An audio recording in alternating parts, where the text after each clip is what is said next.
We often say that a single moment can't change a life, that the world is too big and we are too small.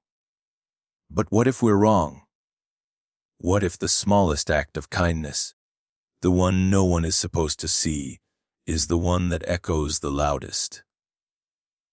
Before we dive into this story, let us know where you're watching from. We love to hear your thoughts and see how far these stories travel. The city woke up in a symphony of noise, but Arthur Finch's world was mostly silent. It was a silence born not of peace, but of irrelevance. At 68, he had become part of the urban landscape, as unremarkable as a crack in the pavement or a faded street sign. People didn't so much look at him as look through him. Their gazes skated over his worn coat, his meticulously patched trousers, and the shopping cart that held everything he owned, before landing on something more important: a coffee shop, a bus schedule, the screen of a phone. His day began before the sun's, when the chill of the night still clung to the concrete. The cold was a constant companion, a deep, persistent ache that settled in his bones. A souvenir from a life spent on his feet, first as a master carpenter shaping wood, now as a scavenger sifting through the city's refuse. He moved with a slow, deliberate grace, his hands, though gnarled with arthritis, still possessing the muscle memory of precision. He would sort the cans, crush the plastic bottles, and stack the cardboard with a neatness that defied his circumstances. It was, in its own way, a form of dignity, a small rebellion against the chaos that had consumed his life. This morning was like most others. He had collected enough to earn him a few dollars, perhaps enough for a cup of coffee and a loaf of day-old bread. He sat on his usual bench in a small, forgotten park on the edge of the financial district, a place where gleaming towers of glass and steel cast long, indifferent shadows. He watched the river of people flow past, men in sharp suits speaking into invisible microphones in their ears, women in heels clicking purposefully across the square, young students with backpacks and futures weighing them down in entirely different ways. Arthur never begged. His pride was a stubborn, unyielding thing, one of the last intact structures of his former life. He had built homes with his own hands, raised a daughter within walls he had framed himself, and loved a wife whose laughter was the blueprint of his happiness. All of it was gone now. A fall from a scaffold had shattered his leg and his career. His wife, Maria, was taken by an illness that came on as swiftly and mercilessly as a winter storm. His daughter, living across the country with a family of her own, struggled to make ends meet and knew only a fraction of his current reality. He'd told her he was living in a small retirement community, a lie that tasted like ash in his mouth every time he thought of it. He unwrapped a small piece of bread he had saved from the day before. As he was about to take a bite, a small sparrow, bolder than the rest, landed near his worn-out boot. It chirped, its head cocked, a tiny, expectant creature in a world of giants. Arthur looked at the bird, then at the meager piece of bread in his hand. A faint smile touched his lips. He carefully broke off a corner, crumbled it, and scattered the pieces on the ground. "There you go," he whispered, his voice raspy from disuse. "Everyone deserves to eat." He watched the sparrow peck at the crumbs, joined by two others. For a moment, he wasn't invisible. To these tiny creatures, he was a provider, a source of unexpected grace. It was a small, insignificant moment in the grand theater of the city, witnessed by no one. Or so he thought. Across the square, parked in a standing zone that no officer would dare ticket, sat a black sedan with windows so tinted they looked like polished obsidian. Inside, the world was a different universe. The city's cacophony was reduced to a faint, well-managed hum. The air smelled of Italian leather and quiet power. In the back seat, Richard Sterling stared out the window, a tablet with market projections resting untouched on his lap. He hadn't meant to watch the old man. His gaze had drifted, bored by the Q3 earnings report. He had been looking at the site for his next monumental achievement. The Sterling Spire, a sleek, 80-story monolith of luxury condos and corporate offices that would be his legacy. This small, rundown park and the low-income tenements behind it were scheduled for demolition. An entire community, designated as underutilized assets, would be scrubbed from the map. He saw the old man. He saw the bread. He saw the birds. And for the first time in a very long time, Richard Sterling felt a flicker of something he couldn't identify. It wasn't pity. It was something more unsettling. He saw the man's deliberate, gentle movements and the faint smile. It was an act of pure, unrewarded kindness, giving away a portion of what was likely his only meal. To a bird. "Sir," his driver's voice crackled through the intercom. "The planning commissioner is ready for your call." Richard grunted, breaking his gaze away. "Patch him through." He picked up his tablet, the screen illuminating his face, a mask of calculated ambition. The image of the old man and the sparrow was an anomaly, a piece of data that didn't fit the spreadsheet. He dismissed it, pressing a button to approve the next stage of demolition notices. Outside, Arthur Finch finished his remaining bread, unaware that the man who had just sealed the fate of his small world had also, for a fleeting second, truly seen him. The afternoon sun, weak as it was, did little to warm the city. It was the time of day Arthur disliked the most. The morning rush was over, the evening exodus hours away. The city settled into a lull, a strange quiet that amplified his loneliness. He pushed his cart along the edge of the central plaza, a bustling hub of commerce and tourism, his eyes scanning the ground for the glint of a coin or the color of a discarded bottle. It was then that he heard it. Not the usual city sounds, but a small, piercing cry. It was the sound of pure distress, a child's sob that cut through the noise like a shard of glass. Arthur stopped, his head turning. Near the grand fountain at the center of the plaza, a small girl stood alone, her tiny shoulders shaking. She couldn't have been more than 7. Her face was red and blotchy with tears, and in her hand, she clutched a small, silver toy astronaut, its leg bent at an awkward angle. People streamed around her, an island of misery in a river of indifference. They were busy, they were late, they were plugged into their own worlds. They glanced, perhaps felt a pang of sympathy, and moved on, assuming someone else. Apparent security would handle it. But no one was coming. The girl's cries grew more desperate. "Mommy," she wailed, her voice swallowed by the vastness of the square. Arthur felt a familiar pang in his chest, a ghost of the paternal instinct he thought had faded long ago. He remembered his own daughter at that age, how a scraped knee was a global catastrophe, how the world could end and be reborn in the space of a single hug. He hesitated. What could he do? A man like him approaching a lost child, he knew how it would look. Suspicion was a shadow that followed him everywhere.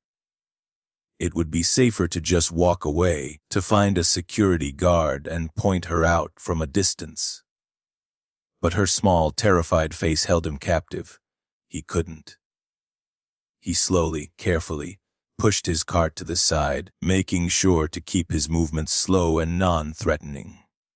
He approached her cautiously, stopping a respectful 10 feet away. "Hello there," he said, his voice soft. The girl flinched, her tear-filled eyes widening with fear as she took in his shabby appearance. She hugged her toy astronaut tighter. "It's okay," Arthur said gently, kneeling down so he was closer to her level. The motion sent a sharp pain through his bad knee, but he ignored it. "I'm not going to hurt you. It looks like you've lost your way." She nodded, a fresh wave of tears spilling down her cheeks. "I can't find my mommy," she whispered. "We were looking at the big clock and she was gone." "What's your name?" Arthur asked. "Lily," she mumbled into her astronaut's helmet. "That's a beautiful name, Lily." "My name is Arthur." He saw the broken toy in her hand. "Looks like your friend there has had a rough landing." Lily looked at her astronaut. "His leg is broken." "Well," Arthur said, summoning a smile, "he's a brave fellow, and you're being very brave, too." He looked around. There was no frantic mother in sight yet. The girl was shivering, whether from fear or the cold, he couldn't tell. "You know what I think helps when you're feeling lost and cold? A cup of hot chocolate." Lily's eyes, wide and blue like her mother's, flickered with a tiny spark of interest. Arthur reached into his pocket and pulled out his day's earnings, a few crumpled dollar bills and a handful of coins. It was about $4 in total. He knew the kiosk near the fountain sold hot chocolate for $3.50. It was his food for the rest of the day, maybe even tomorrow morning. The choice was instantaneous. "Come on," he said, standing up with a grunt. "Let's get your astronaut a warm drink. We can sit right here on this bench and wait for your mom. She won't be far." He led her to the vendor, ordered the hot chocolate, and handed over nearly all the money he had.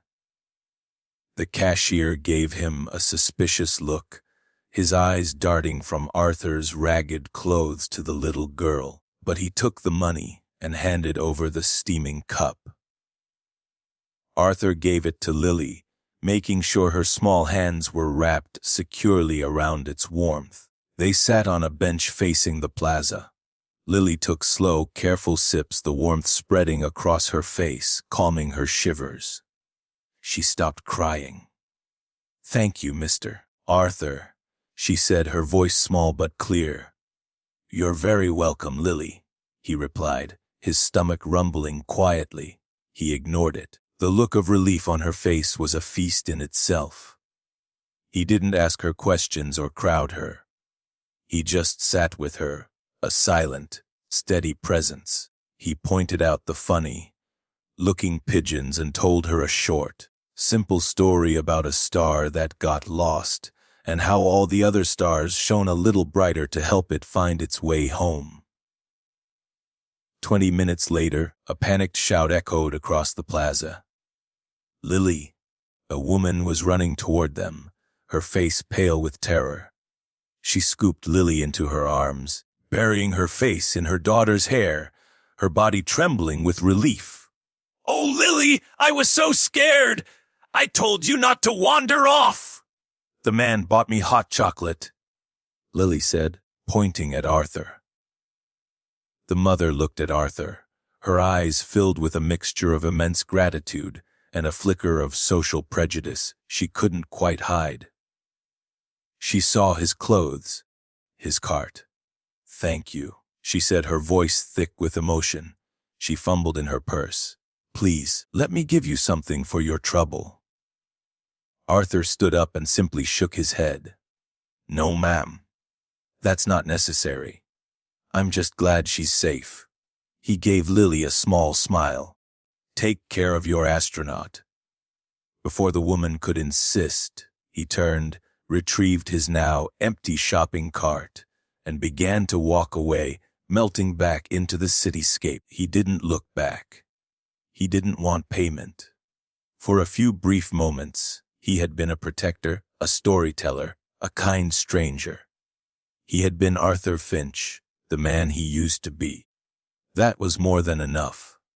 He walked on, his stomach empty, but his heart strangely full, completely unaware that the entire scene, from his gentle approach, to the purchase of the hot chocolate, to his quiet refusal of payment, had been watched, second by second, from the tinted window of a black sedan parked across the street. Inside the silent air-conditioned cocoon of his Maybach, Richard Sterling had watched the entire drama unfold. He had returned to the site for a final survey before tomorrow's board meeting.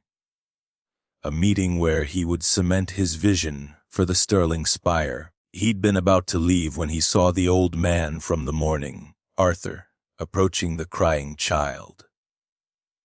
At first, a cynical alarm bell went off in his head. What's his angle? Richard had thought, his mind conditioned to see transactions in every interaction.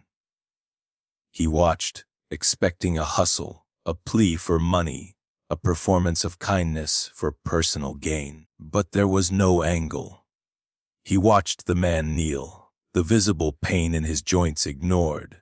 He watched him speak with a gentleness that seemed utterly out of place with his rough appearance. He saw him lead the girl to the kiosk. Through the car's powerful telephoto, capable windows, he saw the crumpled bills in the man's hand. Clearly all the money he possessed. He saw him hand it over for a single cup of hot chocolate. A $3.50 act of charity from a man who probably didn't have $5 to his name. And then came the final, confounding act, the refusal of reward. The mother, frantic with gratitude, had her wallet out. Richard knew the look. It was the look of someone ready to empty their bank account to repay a kindness. And the old man, he just shook his head and walked away. No hesitation, no lingering look of regret. He simply vanished back into the anonymity from which he came. Richard sat back against the plush leather, the silence of the car suddenly feeling heavy, suffocating. The scene had played out like a silent film, a parable he couldn't decipher. In his world, every action had a calculated reaction. You invested for a return. You gave to a charity for a tax deduction and a gala photo op. You showed kindness to build leverage. Everything had a price. But what he had just witnessed had no price. It was worthless on a balance sheet, and yet, somehow it felt more valuable than anything he owned. It was a crack in the thick, bulletproof glass of his worldview. "Sir," the driver's voice came again. "Should we head back to the office?" Richard didn't answer immediately. He was still looking at the bench where the man and the girl had sat. It was just an empty bench now, but the space felt charged, altered. The image of the old man walking away, his back straight, his cart empty, was seared into his mind. This man, this Arthur, as the child had called him, was one of the people his Sterling Spire would displace. He was a statistic in a file on Richard's desk labeled Community Relocation and Site Clearance. The report assured him the process would be humane, that shelters were available, that it was all legal and necessary for urban renewal. He had signed off on it without a second thought, the same way he'd sign off on an order for new office furniture. But now that statistic had a face. It had dignity.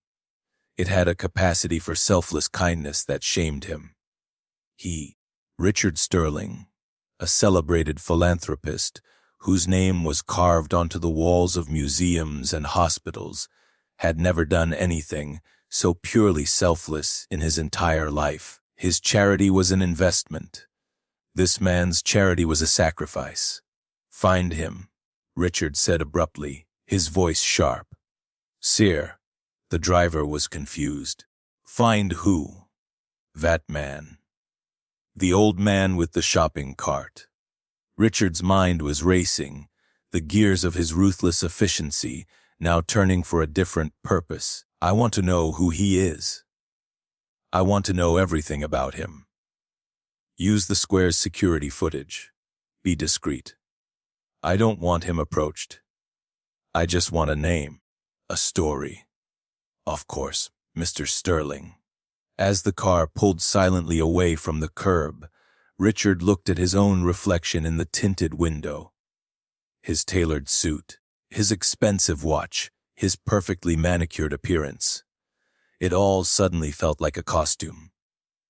He had built an empire of glass and steel, a monument to his own success, but a homeless man with $4 in his pocket had just shown him what it meant to be truly rich, and Richard Sterling felt like a beggar.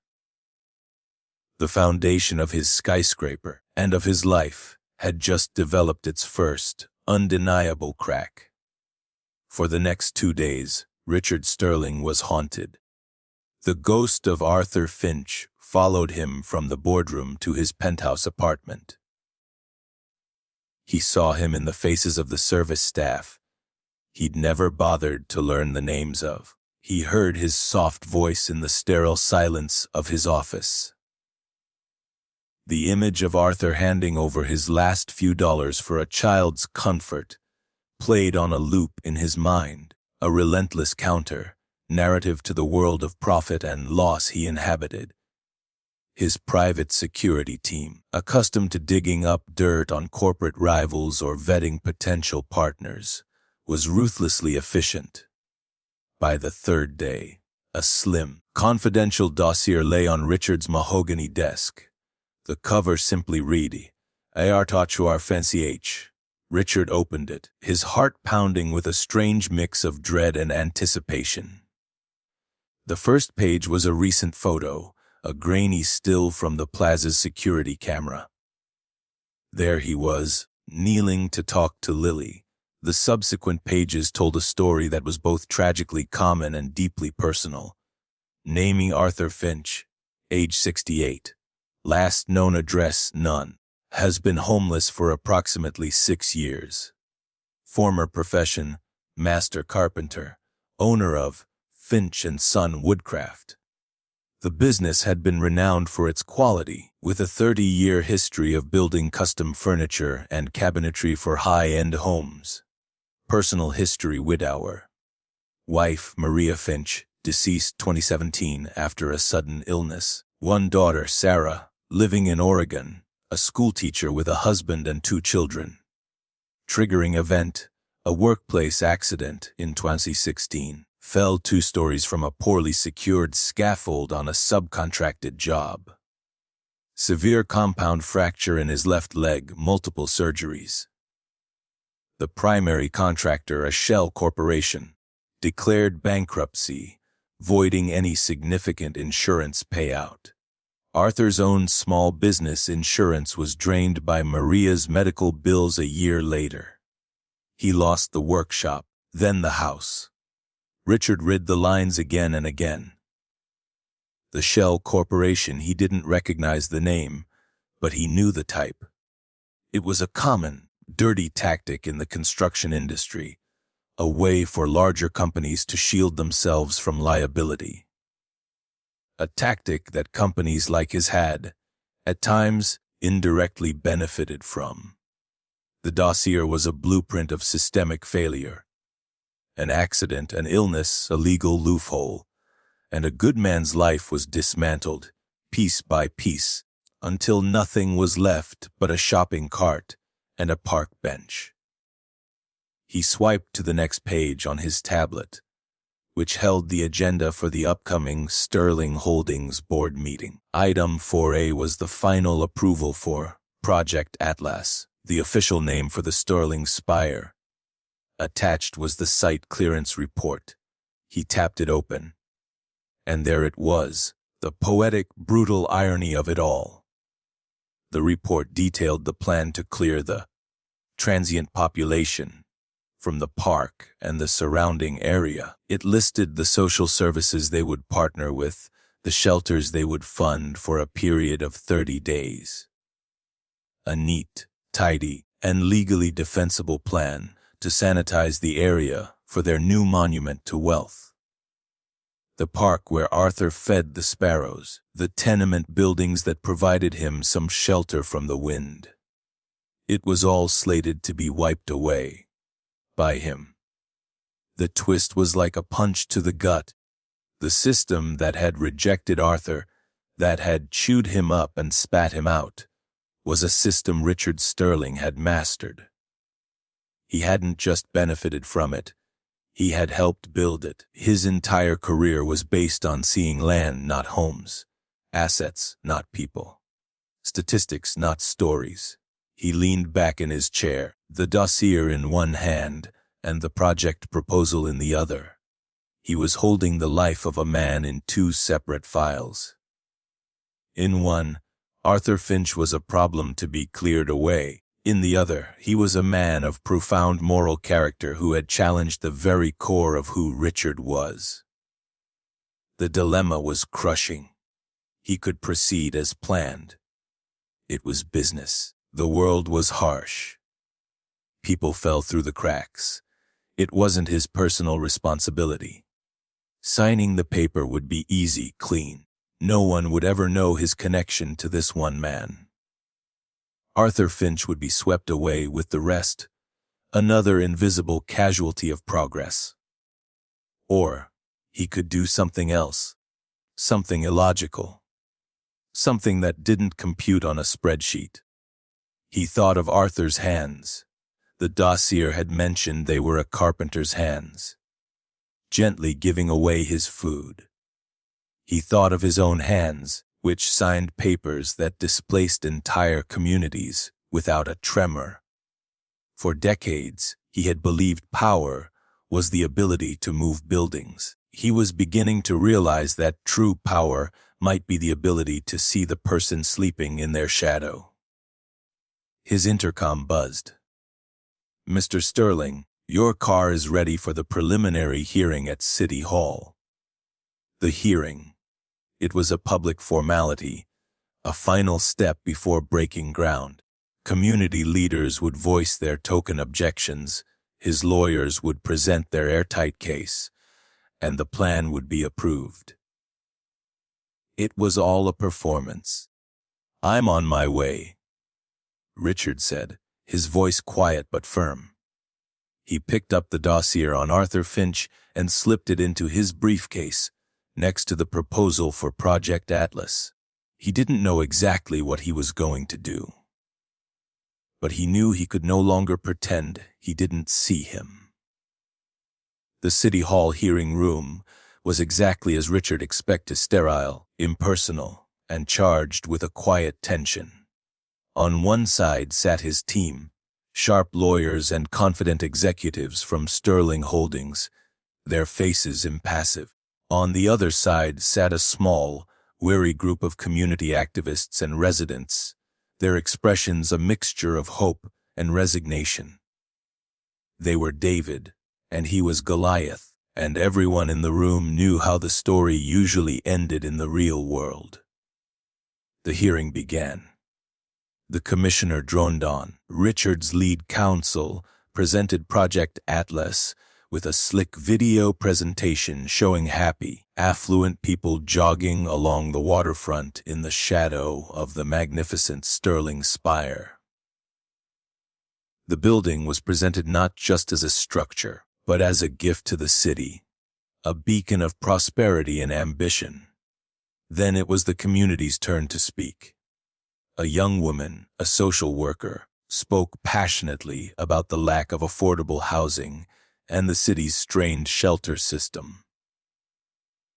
An elderly man spoke about the neighborhood's history, his voice trembling. It was all heartfelt, valid, and utterly toothless against the multi-billion-dollar project. Richard listened, but his mind was elsewhere. He was scanning the faces in the small public gallery. And then he saw him. Sitting in the back row, almost hidden in the corner, was Arthur Finch. He must have seen a flyer for the hearing and come to silently witness the final nail being hammered into the coffin of his small world. He wasn't protesting. He wasn't shouting. He was just sitting there, his hands folded in his lap, the picture of quiet dignity and defeat. He was invisible to everyone but Richard. Finally, the commissioner turned to him. "Mr. Sterling, would you care to make a final statement?" This was the moment. The script was simple: thank the board, express excitement, and promise a brighter future for the city. His lead lawyer gave him a subtle, encouraging nod. Richard stood up and walked to the podium. He adjusted the microphone, the silence in the room absolute. He looked at his notes, at the gleaming artist's rendering of the spire. Then he looked out into the gallery, and his eyes met Arthur's. For a split second, there was a flicker of recognition in the old man's eyes. He clearly remembered Richard's face from the black car that had been parked at the plaza. Richard took a deep breath and pushed his prepared notes aside. "Members of the board, residents," he began, his voice steady. "For my entire career, I have been in the business of building things. Skyscrapers, office parks, luxury condominiums. I have measured success in square footage and return on investment. Project Atlas, as it stands, is the culmination of that philosophy. It is profitable, efficient, and by all legal standards, a model of urban development." He paused, letting the words hang in the air. His lawyers looked pleased. The community members braced for the inevitable, and Richard continued, his tone shifting, "It is a complete failure." A stunned silence fell over the room. His own team stared at him, bewildered. "A building that casts a shadow over the most vulnerable in our society is not a beacon of prosperity. It is a monument to our blindness," Richard said, his gaze fixed on Arthur. "We are not just clearing a site. We are erasing a community. We are telling people like Mr. Arthur Finch over there." He pointed directly at Arthur, who flinched as every head in the room turned to look at him. For the first time, he was not invisible. He was the center of attention. That his dignity is worth less than our profit margin. That his quiet integrity, his selfless kindness, qualities I witnessed firsthand, have no value here. I have come to realize that we are not building a city. We are hollowing one out. He turned back to the shocked board. "Therefore, I am officially withdrawing the current proposal for Project Atlas." Gasps echoed through the room. His lead counsel looked like he was about to faint. Instead, Richard announced, "I am pledging Sterling Holdings to a new vision. Yes, we will build, but we will build differently. The first phase of this project will no longer be luxury condos.